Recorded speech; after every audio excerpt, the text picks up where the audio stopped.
Эрхэм үзэгчдийн хоёрын амгалан айлтгая. Бид өнөөдөр тоо томшгүй олон үзэл бодлын урсгал байна. Энэ дунд нэгэн зүрх бий болно. Ингээд үзэл бодлын зүрхээр уулзцаа.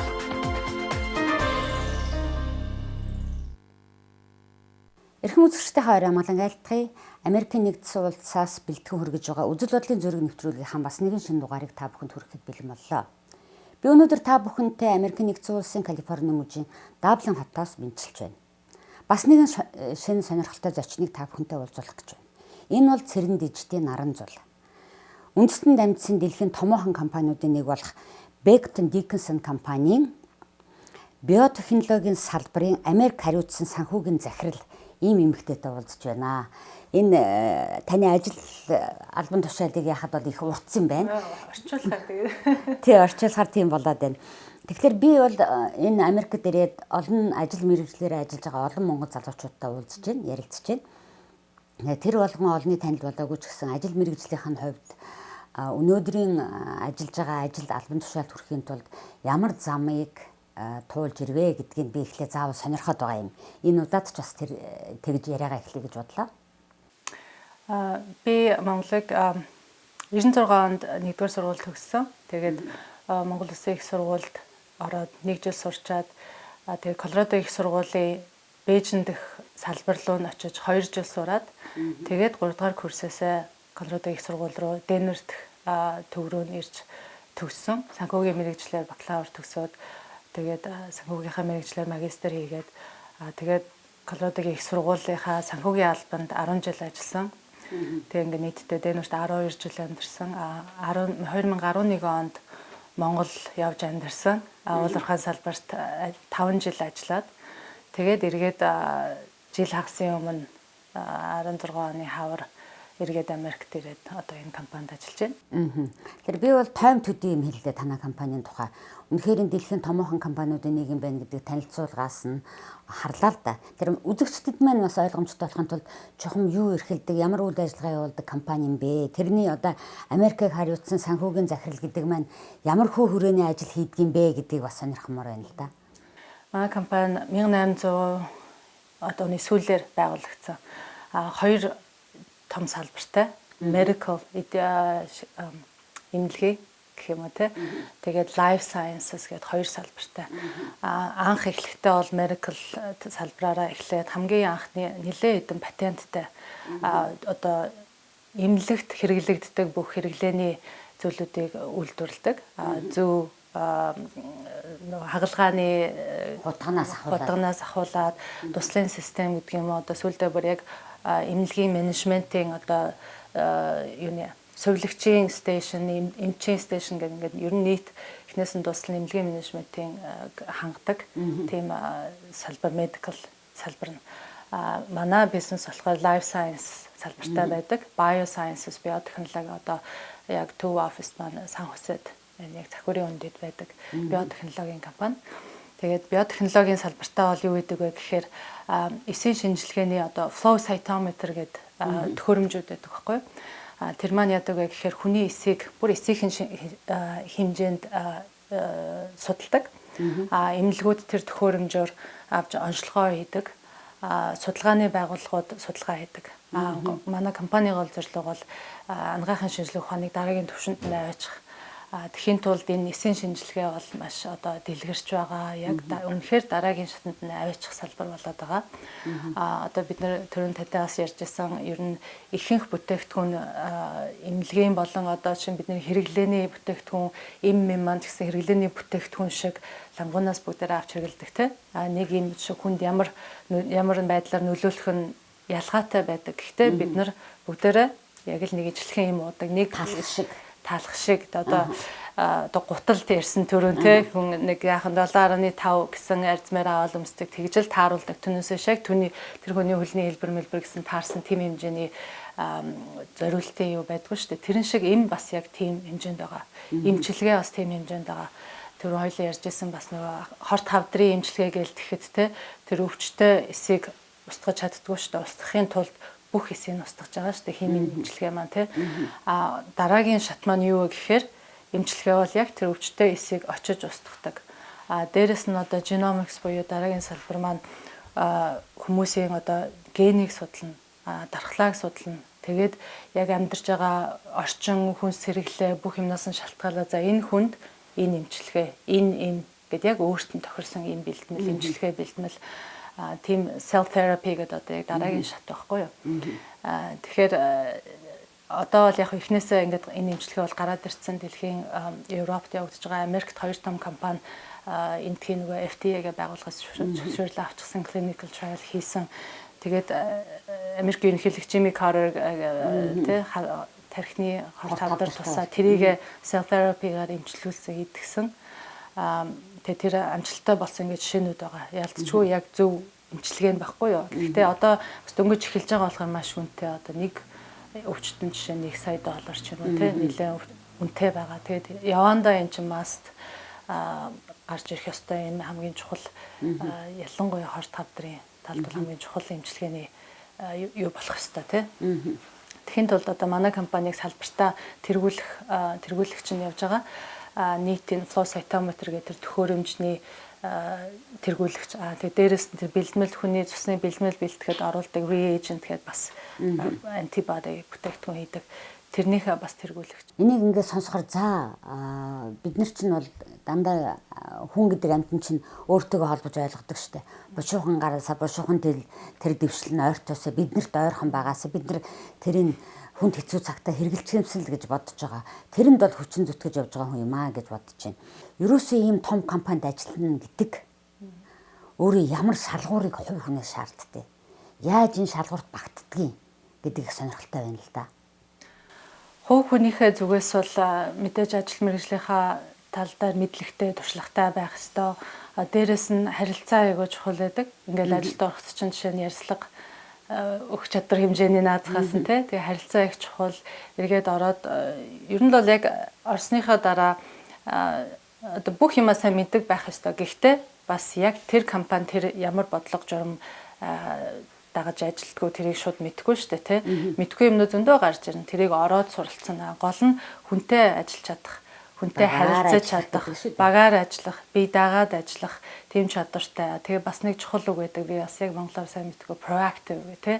Хүний эхлээд одоо за манай бизнес одоо зорилго нь энэ тий. Энд очихын тулд ингэж дөт очих юм уу? Ийм зорилт тавиул арай ашигтай юм уу гэсэн тийм нөгөө хэрэгцээгээ төрүүлж харж чадаж тэр хараа гэж ярьд юм да. Тийм хүн болгон өөрсдийнхөө хийж байгаа ажлын байран дээр алсын хараа өөрийнхөө ажлын байрны гадуур сэтгэж алсын хараатай ажиллаж тэр хэмжээгээр нөлөөтэй болдог тийм тэгж ажилладаг хүмүүс зөндөө байдаг.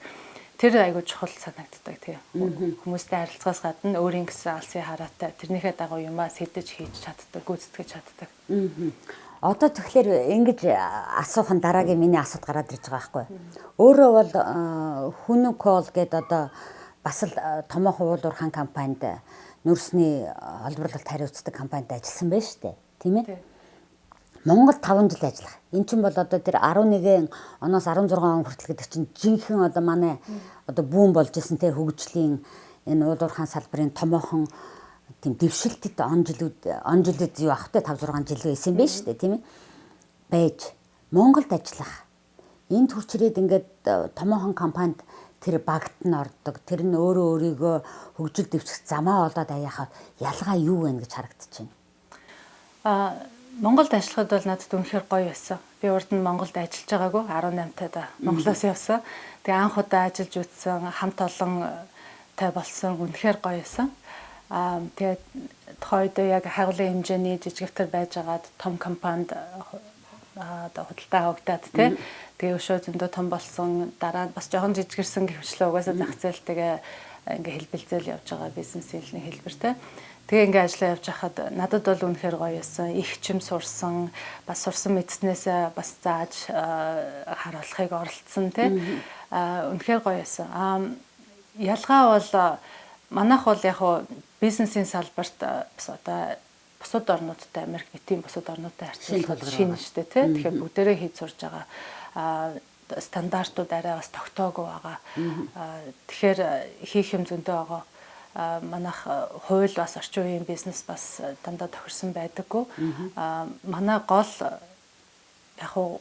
гол бизнесийн салбарын суурийг ингэж тавьж өгж байгаа гол одоо принципл те баримтлах зарчим нь нөгөө үндэсний эрх ашиг, үндэсний аюулгүй байдал талаасаа их харддаг юм шиг байлээ. Тэр нь бас зөв те. Манай геополитикийн хувьд улс орныхоо байдал те тэрний хувьд харахад үнэхээр ялцчгүй тийм асуудал байгаад байгаа. Бусад орнууд бас тийм ижлэхэн одоо Америкт бол жишээ нь тийм асуудал бол байхгүй шүү дээ. Тэгэхээр яг цэвэр бизнес дээрээ тохирсон хууль юугаа дүрмээ гаргаж чаддаг тийм.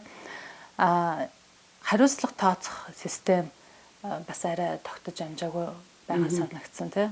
Ганцхан тэр компанийн хувьд биш шүү дээ. Ерөнхийд нь ярьж байгаа. Америкт болохоор одоо яг энэ хувийн салбар, энэ private sector хувийн салбар бол хариуцлага тооцох систем үнэхээр том байдаг юм байна. Би урд нь бас хувийн салбарт бол ажиллаж байгаагүй, их сургуульд ажиллаж байсан тийм.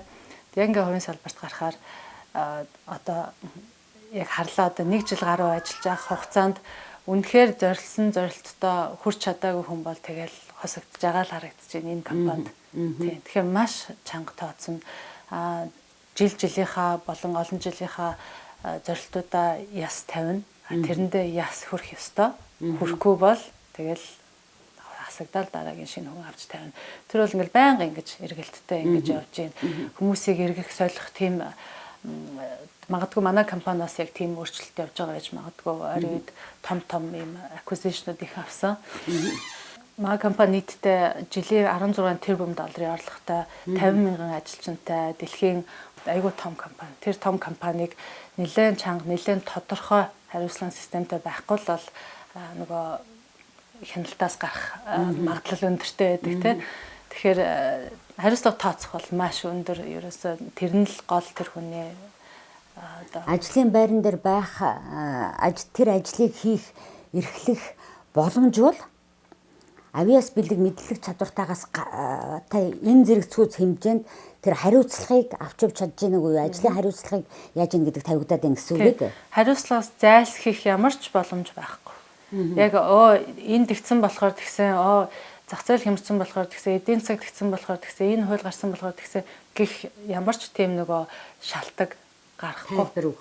Ялцчгүй л наад зорилт чинь өөрийн чинь зорилго байсан. Хүрсэн үү? Хүрээгүй бол тэгээ байхгүй.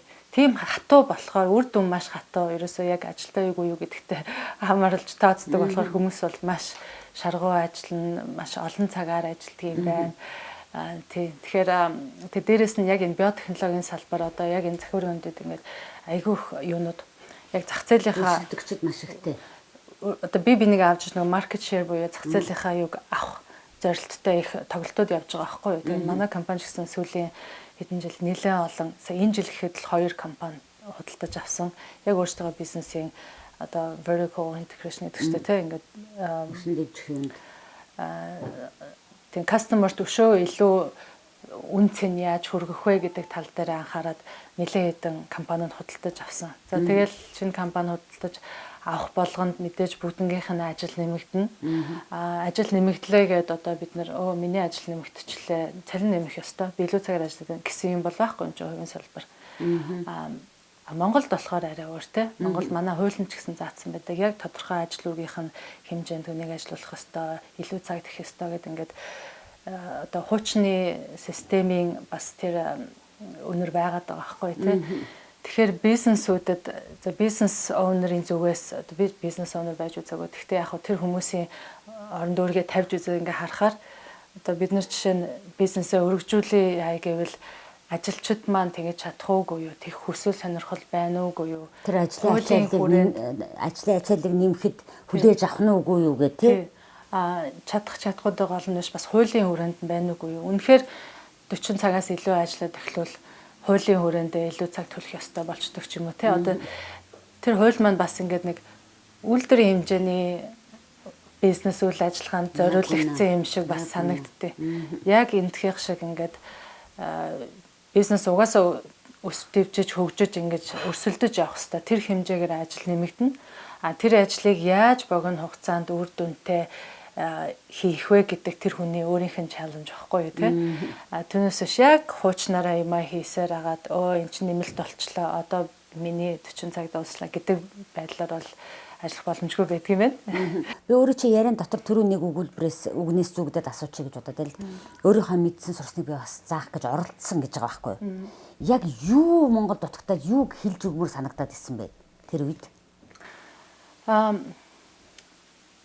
Яг ямар нэгэн бизнес ингээд урт хугацааны төлөвлөгөөтэй урт хугацаанд оршин тогтнол гэж хүмүүс бизнес хийдэг баг те. Яг уу зарим нэг бизнес ч юм уу нэг гэрээ аваад ашиг яагаад тэгээд өөр юм тиймэрхүү байдлаар бизнес явуулдаг хүмүүс Монгол зөндөө байгаа те. Тэр нь ч бас угаасаа тухайн бизнесийнхаа салбарын хувьд бас тийм байдаг л ах гэрээнээс гэрээр ажилладаг те. Гэхдээ урт хугацаанд төлөвлөгөөтэй бодолтой байх хэвээр манайхны хувьд яхаа амьдрал бас хэцүү байгаа. Бид нар яг үнэхээр одоо л хэцүү үед явж байгаа шүү дээ, тийм. Ингээд ерөөсөө жаргах цаг арай ирээгүй болоогүй. Тэгтээ хэцүүгээд ганцхан Монголд ингээ юм болохгүй, бүтэхгүй байгаа юм биш. Бүх улсууд энэгээр дамждаг. Америк тэр байтугай бодолцол хөгжсөн хүмүүс шүү дээ. Тэр чинь хэцүү л байсан.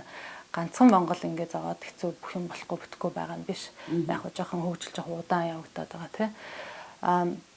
Тэгэхээр зүгээр харахаар ингээд өнөөдрийн одоо ашиг, өнөөдрийн сэтгэл ханамж тэрэндээ илүү анхаарад яг за урт хугацаанд манай бизнес оршин тогтохын тулд бид нар үйл ажиллагаагаа яаж явуулах ёстой вэ? Энэ харилцагчтай яаж харьцах ёстой вэ?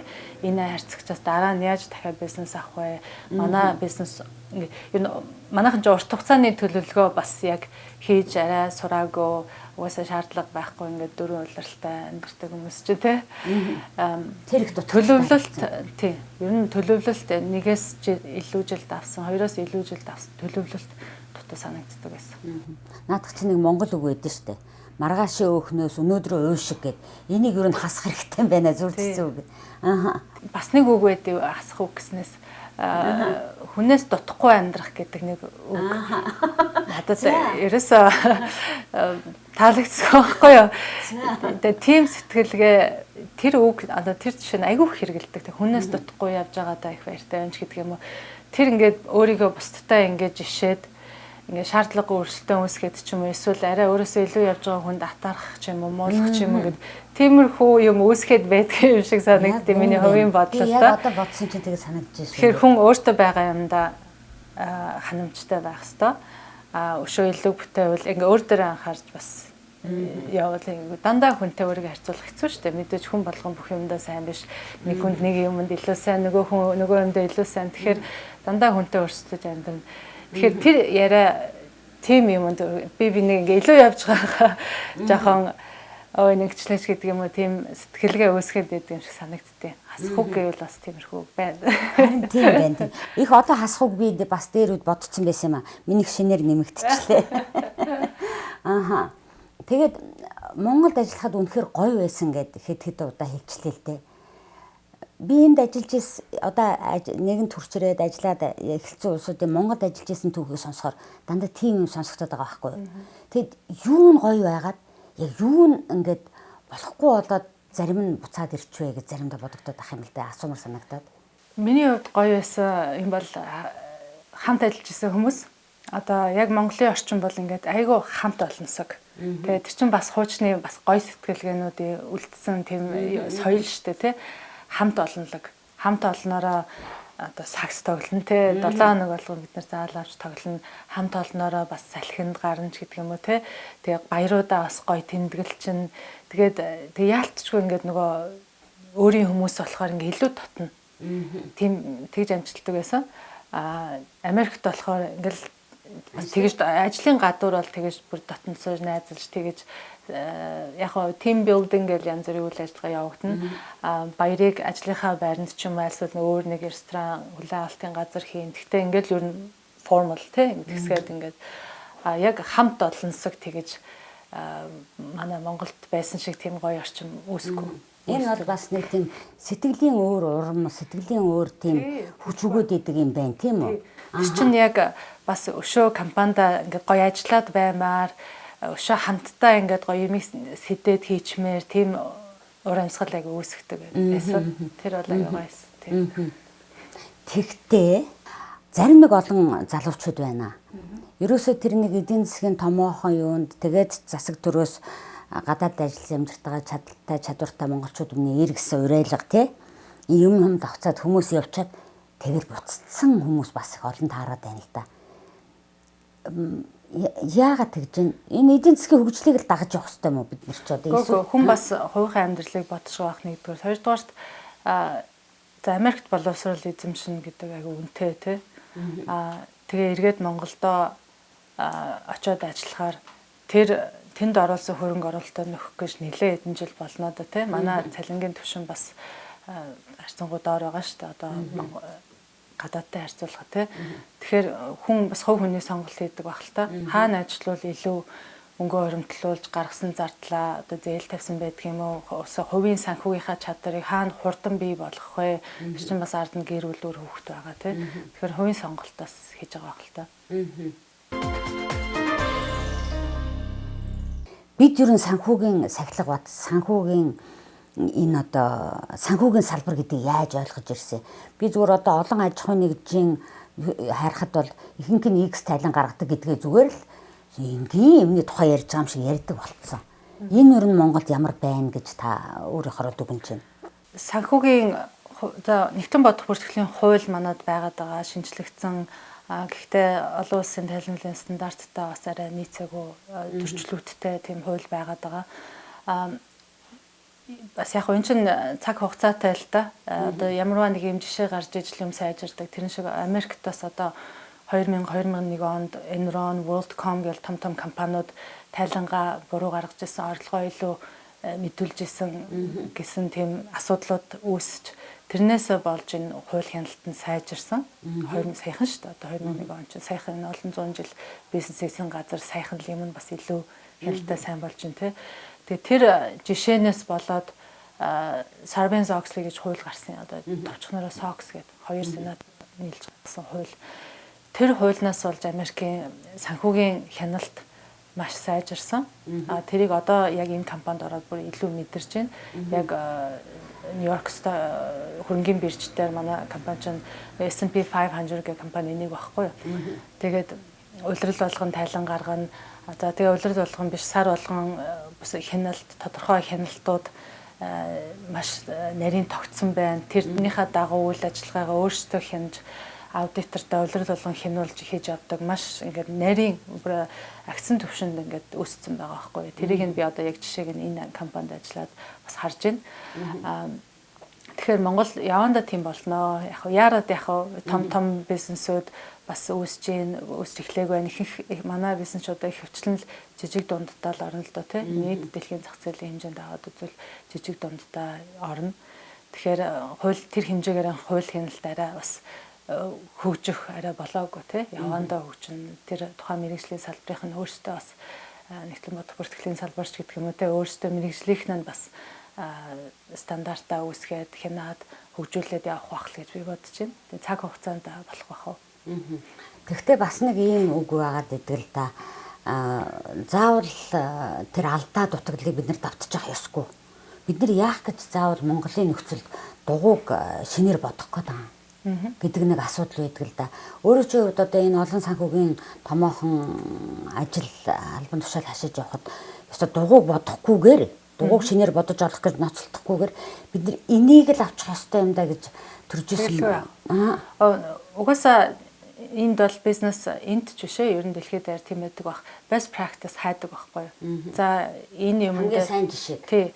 Одоо нэг жишээ хэлэхэд манай компани чинь ингээд нөгөө дэлхийд даяар үйл ажиллагаатай 50 мянган ажилтнтай гэхээр яаж энэ одоо байгаа офис газар болгон жишээ нь санхүүгийн хэлтстэй байвал тэр зардлын хувь зөвөөгүй юу те бүтээрээ энэ тэн сууж ажиллах юм хийгээд байвал зүгээргүй. Best practice нь юу вэ гэж харсан чинь одоо shared service center гэдэг юмнууд байгуулсан байт юм байна. Тэгээ манайх бас тийм юм байгуулсан. Нэг 10 жилийн өмнө байгуулсан.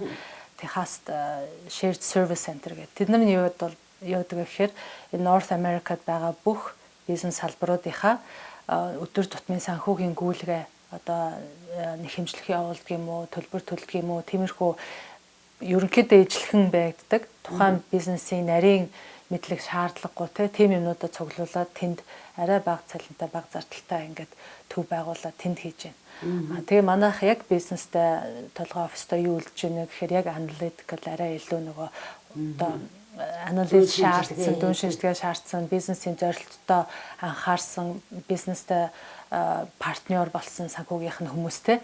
Тийм арай илүү нөгөө илүү үнцэн нэмсэн үйл ажиллагаанд ингэ.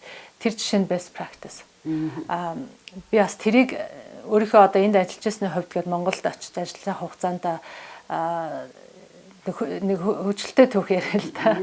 Нэг мэрэгсэн нэгтлэн бодогчдын юунд элсвэ энд би CPA-тэй байхгүй юу. Тэгээ тэрийгэ хуургаад нэг шалгалт өгөөд тийм тэгээд нэг найз нөхдөдтэй олоод хамтдаа бас сакс макс тоглодог болоод ингээд нэг нийллээ. Тэгээд яг ажил мэргэжлийн зүгээс ингээд юм яриад хууч хөөрөөл те. Тэгээд одоо Америкт хууль гээл тэгэнгүүт манай нэг нөхөр хэлж байна. Заавал бүх юм Америкийг дуурайх албагүй гэсэн. Тэгээ би дотроо бодож байгаа. Дотроо ч бас бодоогүй. Тэгээ хэлсэн. Бас яаж чивээгөө ах бас оролдоно гэдэг чинь тэр чинь хэлсэн. Гэхдээ одоо нэгтлэн бодох бүртгэл жишээ нь ус төрчих шаардлагагүй. Best practice гэдэг юм байна. Америкийн GAP гэдэг одоо нэгтлэн бодох бүртгэлийн хууль нь дэлхийд шалгарсан гэдэг маань маш судлагдаад бүр наривчлаад бичигдсэн тий одоо энийг яах вүлээ гэж бодож сууж явах шаардлагагүй бүх төрлийн бизнес бүх төрлийн процедур дээр нь бичигдсэн тийм нарийн дэлгэрсэн хууль байхгүй юу. Тэгэхээр ингээ best practice байж хахад ингээ тэрийг аваад хэрэглэх ёстой. Тэрний ингээ гэсэн чинь яагаад заавал Америкийг дуурайх ёстой гэж гээд. Тэгэхээр үгүй одоо Америк жишээ нь хорт хавдар эмчлээд эхэлжүүл заавал Америк шиг эмчлэх шаардлагагүйгээ бид нар сууж авах ба тий. Зарим нэг юм бас улс төржих шаардлагагүй тий. Best practice заавал Америк биш дэлхийн хэмжээнд best practice-ыг бид нараас өөртөө хайж нэвтрүүлж авах ёстой. Тэгтээ тэгээ явж байгаа компаниуд альч зөндөө баг. Тэгээд өгүүлж агаад чи өөрөө газар даа гэдэг юм хэлүүлж байсан. Чи өөрөө тэнгэрт яваад Монгол ийм биш. Чи өөрөө хөрсөн дээр буу ийм байдгүй маа Монголд гээд лекц зэргүүлээ уншуулж байсан гэх мэтчлээ ингээл бас оролцсон. Тий. Заримдаа Америкийн жишээ иймэрхүү юм ярьсан хүмүүсээ худлаа гадаадад суучаад л номлолоо гэж нэг нь үзэх юм. Зарим нэг нь болохоор манайханд тэрийг тэгээ оролдоод өөрөө бол оролцсон байна л да. Оролдооч хэрэггүй дээ. Тэгээд тийм юм яриад ойлгодог юм чинь гээд зүгээр л тэрийгээ одоо зарим нэгэн хүмүүс надад хэлжсэн л да. Монголыг одоо бүтэхгүй чадахгүйгээр нь муулаад суудаг. Ийм хоёр бүлэг салчаад байгаа юм шиг юм яриад байгаа байхгүй юу? Таны бодол. Бүтэхгүй болохгүйгээр нь муулах яах вэ? Хүмүүс бас нөгөө эх орно гэсэн сэтгэл тэгчээсээ ингэчээсээ тэгсэн бол одоо энд байгаа шиг ингэсэн бол гэсэн бодлосоо л болж шүүмжилж байгаа байх л та. Тэгтээ тэр нь болохоор Монголд байгаа ингээд амьдрах гад ядж байгаа бас монголчин бас хэцүү үе явж байгаа шүү дээ тий. Тэгж байгаа хүмүүст маань бас гой сонсогдгүй байх л та. Хэн шүүмжлүүлэх дурггүй шүү дээ тий. Тэр чинь юм бас цаг хугацаа орно. Тэгэхээр гой сонсогддгүү. Яг очоод ингээд үзэхээр бас мэдээж арай ингээд оцрогдсон талууд зөндөө байгаа. Тэгтээ бас давуу талууд бас айгүй зөндөө байдаг юм билэ.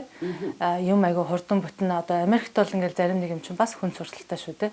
Тэгэхэд Америкт хурдан бүтдэггүй юм Монголд хурдан бүтэх жишээтэй. Зарим Америкт маш амархан одоо бизнес бүртгүүлэгч юм уу ингээд амархан хийждэг юмнууд Монголд айгүй удах жишээ нь. Ингээд аваад өгөөтэй юмнууд байна. Манайхд бол яг нэг мэдээ цаг хугацаа орж байгаа. Одоо яг 25 жил боллоо. Тэгтээ дахиад бас хугацаа орох юм шиг байна. Эндээс мэдээж хүн шүүмжлэх амархан манайхан ч ер нь бас айгүй мундаг авьяастай хүмүүс шүү дээ.